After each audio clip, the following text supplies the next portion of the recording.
Gràcies, presidenta. Consellera, parlem avui del col·lectiu de persones amb discapacitat. Les entitats que tenen i donen suport a aquestes persones estan organitzant campanyes en defensa dels seus drets. Només a la província de Lleida han recollit més de 47.000 signatures. Denuncien que s'està deteriorant la seva qualitat de vida d'elles i de les seves famílies. Parlen de risc real de tornar a la situació de fa 30 anys i que estan perdent el seu dret a tenir unes oportunitats i un projecte de vida propi com la resta dels ciutadans.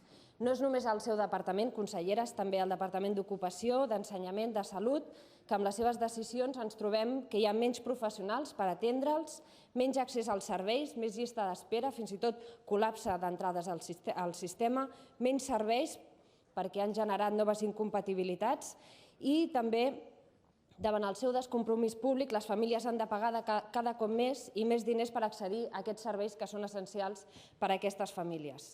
El grup parlamentari socialista vol traslladar el neguit d'aquestes famílies, d'aquestes persones en el ple del Parlament i preguntar-li, ara que el conseller Puig ens diu que la sortida de la crisi és una realitat esperançadora, si vostè pot donar esperances en aquest col·lectiu.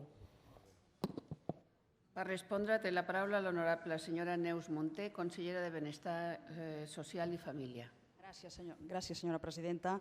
Senyora diputada, jo el que li puc dir és que l'objectiu d'aquest govern és el de mantenir i, per tant, preservar tots els serveis i també totes les prestacions que s'adrecen a les persones amb discapacitat. I això, malgrat l'infrafinançament ofensiu de la llei de dependència estatal i també la desaparició de molts programes adreçats també en aquest col·lectiu que, com vostè sap perfectament i sé que lamenta també com nosaltres, l'Estat va fer desaparèixer l'any 2012. Coneixem les reivindicacions de les entitats i de les federacions de persones amb discapacitat. Sabem també que demanen un posicionament al màxim d'unànime i compartit possible d'aquest Parlament. Ho coneixem, treballem amb elles i compartim una qüestió molt clara, i és que han davallat molt les aportacions de l'Estat en diferents àmbits. Vostè ho deia, ensenyament, salut, empresa i ocupació. Les polítiques actives d'ocupació, vostè sap que han estat retallades en els darrers anys i això té una incidència, per exemple, en els centres especials de treball o l'habitatge social, abans en parlàvem, o la llei de dependència, com diem reiteradament. Davant d'això, el Govern de la Generalitat fa una aposta claríssima. Posa aquells recursos d'allà on l'Estat es retira, i això amb un gran sobreesforç, però amb aquesta finalitat i amb aquest objectiu que li deia absolutament compartit també amb aquestes entitats per tal de mantenir al màxim la seva autonomia i que no passi això que vostè diu, que no retornin, no ho permetrem, a situacions de fa 30 anys. Té la paraula per la rèplica la il·lustre senyora diputada.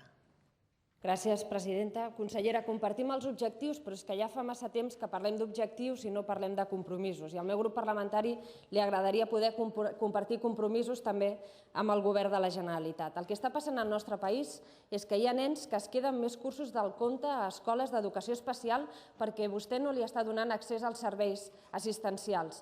El que està passant al nostre país és que els treballadors dels centres especials de treball no estan rebent el suport que necessiten també del seu departament, que gent gran discapacitada espera anys per accedir a una plaça de residència. I no només això, consellera, malauradament també famílies estan rebent cartes del seu departament on els informen no només que hauran de pagar més, sinó que a més, amb retallades retroactives, vostè els fa tornar uns diners que havien cobrat.